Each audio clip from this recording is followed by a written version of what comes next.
No, we're still exposing bare bones broadcasting. As long as the procedures of the police, it's all covered with insurance, and it's such a conflict of interest. You can't ask for an accurate report. You can't possibly get it. When you're all lying to the statistics of the insurance company like this, you can't ask for an accurate report and claim you have one in court or any other thing. You're on a conflict of interest, all of you. Bar association, conflict of interest. You're all conflict of interest, banging around a dead fire. Receivership currency certificates using grant is a dead fire. And you owe the children an explanation why.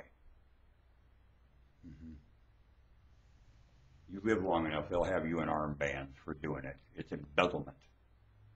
It sure is, and you're not even touching what you're addressing. You're not even addressing what you're addressing at all. Your position, you're not addressing what your position holds you to. No, you're not. Remember this. To understand God, you go to creation and look around you and get on your knees and beg for an answer from your wits, from a pre-written script already had. To understand hypocrisy and the irony to it, you read the Bible. The subject of the Bible is hypocrisy and irony. And you have to know the surrounding circumstances, how religion behaves like a moron there, and how hypocrisy and irony are a part of their existence. And all the individuals involved in it, and all the terms they use that are very misunderstood, very misleading, and they don't really have a clear picture in their mind about anything God is doing or talking to them. And it's quite evident when you understand that book. It's a series of writings. It's a library. It's not a book. It's many books put together from a lot of time and stuck together by human beings that are in a conflict of interest to even do that. It's an edited nightmare, or an editing of the irony and hypocrisy of humans living in nightmare and lying about the reasons for it. That's what it's about. The subject is hypocrisy and irony. To humans to do that, you always have to study the bigger atmosphere of any of the Bible experiences going on to understand any of the experiences in the Bible. That's what seminary does. And they're not telling you what they understand at all. They're playing you for a sucker. The Orthodox altar, whole pulpit, playing you for a sucker. All over the planet. And I lose my... All the religions, playing tradition and playing for a sucker. Playing tradition and playing for a sucker. All the religions, playing tradition, playing you a sucker. Playing tradition, playing you a sucker. All the religions of the planet, playing tradition, playing you a sucker. All the religions of the planet. There is a God. Use reasoning and wit. Here's the hands of God. Go to work. Become the tool of God. God is love and God seeks not its own. You couldn't have possibly disappointed when you go to help somebody with your hands and they don't appreciate you. So now you got to use the understanding of risk and know when to apply that and when not. And there's plenty of places where you can be saying yes to that instead of no. They're not all risky. There's plenty of people you could go out in the street, you know, good and well can't hurt you. Take them home and help them. Give them a nice warm bed and a bath. You know, good and well, those people ain't going to hurt you. Yeah, you do. And you can tell the difference. I couldn't tell. I thought I could trust them. Then if you're an idiot and don't know how to read people, don't do this. Only when you have the wits to read people, and especially if you got some math. I took a man home from the street and I begged him to kill me. He wouldn't do it. He's the most marvelous, lovely man I ever met in my life. James David. No way would he kill me. I took him right off the street, took him in my home, put him to sleep, gave him a bath.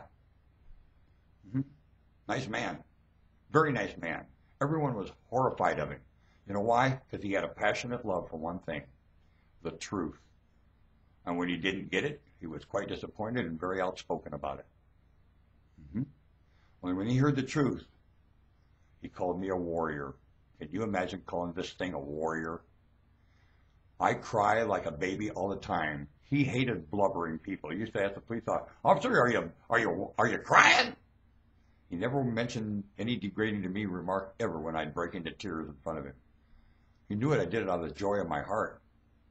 And I'll cry more out of joy and sentiment than I ever will out of sadness. And I have both, and I cry for both reasons. Let me tell you this. Joy causes me tears of glee. And James David never objected to that. He was a military man. Very much. A warrior.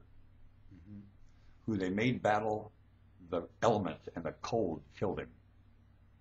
Very much did it. Killed him dead. Sleeping on concrete killed him. Too many years of that. Denied his resources without any reason. Said no. Just staff members doing this. Once he got a reputation, they followed him, and they wouldn't let him off on him. They read his record. They knew all about him, didn't they? They knew him from Adam. Would one of them take him home and give him a bath? Not one. One day they were all praying around him, and while they were praying, I said, "Oh, Lord," because I said, "Is anybody going to take him home tonight and give him a bath?" None of them would. Then I asked for a bath for him. Within 2 months, David had a place for a bath. The most astounding prayer I ever made. When I made it to mock them. They wanted to give him the courage to live in agony. I said, "Lord, you take him home and put him in a home, a nice place where he's his own, and his own bathroom." And he got it. Astounding.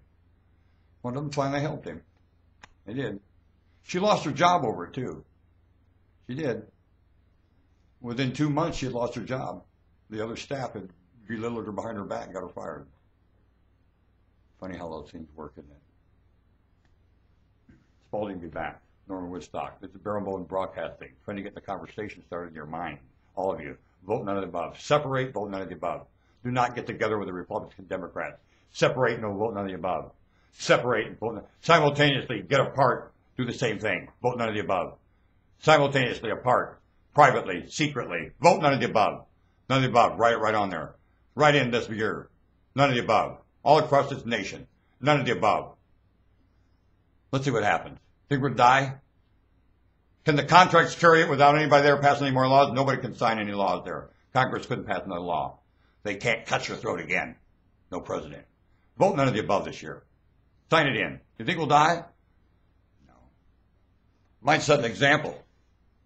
North Korea will do a lot more than negotiate.